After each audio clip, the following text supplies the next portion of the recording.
भाभी प्लीज़ बताओ ना कैसी लगी राधिका, आपको पसंद आई? आपको भाभी आप बताओ ना, मम्मी पापा और भैया से बात करोगी ना मेरी और राधिका की शादी के बारे में? पूजा के देवर आनंद ने पूछा तो पूजा बोली सच में देवर जी बहुत अच्छी लगी मुझे आपकी पसंद। अब तो राधिका को ही बना कर लाऊंगी अपनी देवरानी, वादा है आपसे। आप बेफिक्र हो जाओ, आपके भाई और मम्मी पापा जी को मनाने का काम मेरा है, लेकिन अभी कुछ दिन रुक जाओ। आपके भैया आ जाएं तब उनके सामने सबसे बात करूंगी। भाभी सच में आप दुनिया की सबसे प्यारी भाभी हैं। सच कहते हैं लोग, भाभी माँ का रूप होती है। आप मेरी भाभी ही नहीं, मेरी सबसे अच्छी दोस्त भी हो। आनंद ने खुशी से झूमते हुए कहा। आनंद अपनी भाभी से अपने दिल की हर बात कह लेता था। दोनों हम उम्र थे, दोनों की अच्छी बनती थी। आनंद के भैया राजेश रेलवे में सरकारी नौकरी करते थे तो वो दूसरे शहर में रहते थे। पहले तो पूजा भी वहीं रहती थी, लेकिन अभी 3 महीने से वो अपने सास ससुर के साथ रह रही थी। 2 महीने पहले ही प्यारे से बेटे को जन्म दिया था। पूजा सोच रही थी जब राजेश आएंगे तो वह उनके साथ चली जाएगी। आनंद तेरे भैया का फ़ोन आया है, उनकी गाड़ी 1 बजे स्टेशन पहुंच जाएगी। मोटरसाइकिल ले जा और ले आ उन्हें। शाम को प्रीति के ससुराल के लिए निकलना है तुम तीनों को। आनंद की माँ ने कहा। अरे माँ, आप और पापा भी चलना ना। कितना कहा है दीदी की सास ने आप दोनों को लाने के लिए। अरे दिमाग तो ठीक है, बेटी के घर का पानी भी पियो तो नर्क मिलता है, और तू अपने माँ बाप को शादी में ले जा रहा है अपनी बहन के ससुराल। पूजा की बुआ सास ने कहा। बुआ जी पुराने ख्यालात की महिला थी, घर की सबसे बड़ी थी। घर में उनकी बात कोई नहीं टालता था। आनंद के पापा को उन्होंने ही पाल पोस कर बड़ा किया था। बहुत ही छोटे थे जब उनकी माँ का देहांत हो गया था। पूजा तैयारी कर रही थी, शाम को ननद के यहाँ जाना था। आज उसने राजेश की पसंद का खाना बनाया था। पूरे 1 महीने बाद घर आ रहे थे। पूजा बड़ी ही बेसब्री से अपने पति का इंतजार कर रही थी। आनंद को भी गए बहुत समय हो गया था। बार बार फ़ोन मिला रही थी, लेकिन दोनों में से कोई फ़ोन नहीं उठा रहा था। जैसे समय निकल रहा था, सभी घर वालों की बेचैनी बढ़ती जा रही थी। सबके मन में अजीब अजीब ख्यालात आ रहे थे। थोड़ी देर बाद एम्बुलेंस की आवाज़ आई और सब लोग दौड़कर बाहर की तरफ भागे। एम्बुलेंस में राजेश की लाश थी। ट्रेन पूरी तरह से रुक भी नहीं पाई थी और वह जल्दी में उतर रहा था, जिसके कारण वह हादसे का शिकार हुआ। आनंद के लिए अपने भाई को इस तरह घर लाना दुनिया का सबसे कष्टदायक काम था।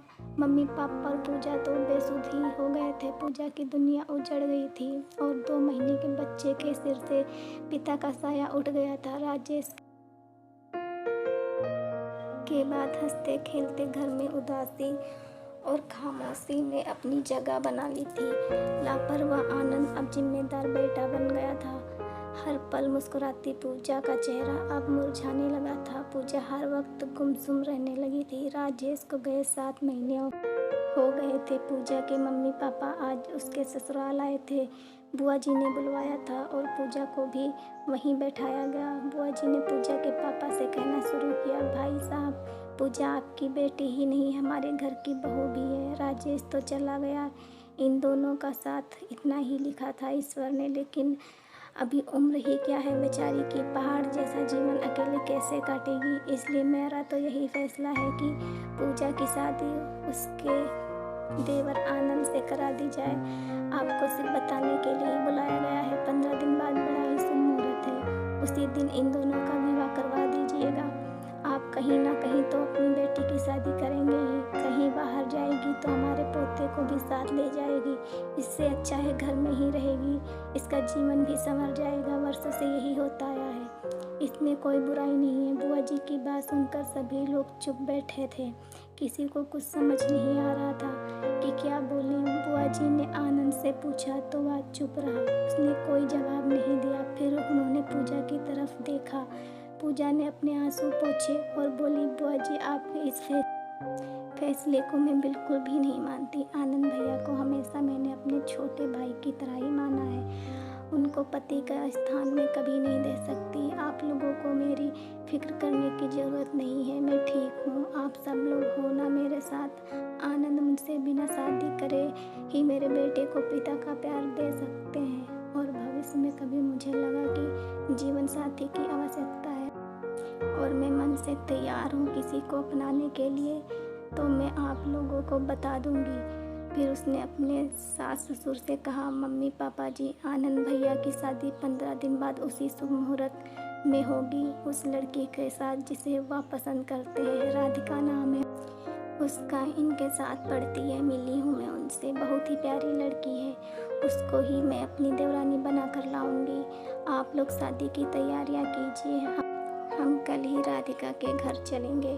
पूजा की बात सुनकर सब निशब्द थे। बुआ जी कुछ बोलना चाह रही थी, लेकिन आनंद के पापा ने उनको रोक लिया। पूजा के मम्मी पापा को अपनी बेटी के फैसले पर गर्व हो रहा था। आनंद हाथ जोड़कर अपनी भाभी को धन्यवाद कर रहा था।